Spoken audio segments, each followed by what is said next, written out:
চট্টগ্রামের জঙ্গল সলিমপুরে বিগত ১৭ বছরের দুর্বৃত্তায়নের রাজনীতির একটি নমুনা বলে মন্তব্য করেছেন স্বরাষ্ট্রমন্ত্রী সালাউদ্দিন আহমদ।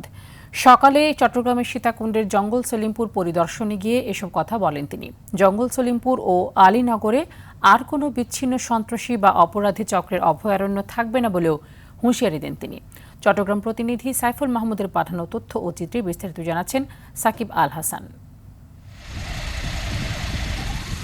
আইনশৃঙ্খলা রক্ষাকারী বাহিনীর শীর্ষস্থানীয় কর্মকর্তা ও রাজনৈতিক নেতাদের সাথে নিয়ে সকালে চট্টগ্রামের সীতাকুণ্ডের জঙ্গল সলিমপুর পরিদর্শনে যান স্বরাষ্ট্রমন্ত্রী সালাউদ্দিন আহমদ। বলেন, বিগত ১৭ বছর রাজনীতির দুর্বৃত্তায়নের মধ্য দিয়ে যে ধরনের দুর্বৃত্তের রাষ্ট্র গড়ে তোলার চেষ্টা হয়েছিল তার একটি প্রত্যক্ষ নমুনা এই জঙ্গল সলিমপুর। বিগত ১৭ বছরের দুর্বৃত্তায়নের রাজনীতি অথবা রাজনীতির দুর্বৃত্তায়ন যাই বলি, তার মধ্য দিয়ে রাষ্ট্রের মধ্যে দুর্বৃত্তের রাষ্ট্র গঠিত হয়েছিল।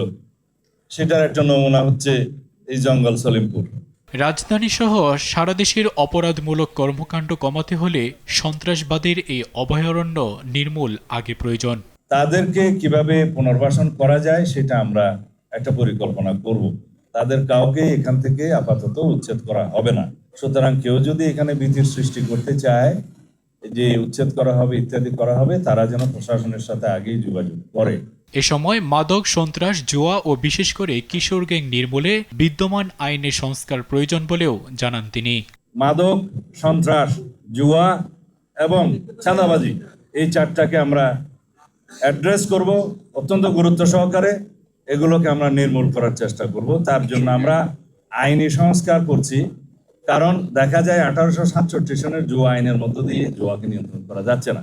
গত ২৪শে মে রাতে জঙ্গল সলিমপুরে যৌথ বাহিনীর নির্মাণাধীন একটি ক্যাম্প বুলডোজার দিয়ে গুড়িয়ে দেয় সন্ত্রাসবাদীরা। এ সময় একটি ক্যাম্পে সশস্ত্র আক্রমণও চালায় তারা। জবাবে পুলিশ ও র্যাব পাল্টা গুলি ছুড়লে সন্ত্রাসীরা পিছু হটে। সাকিব আল হাসান, RTV।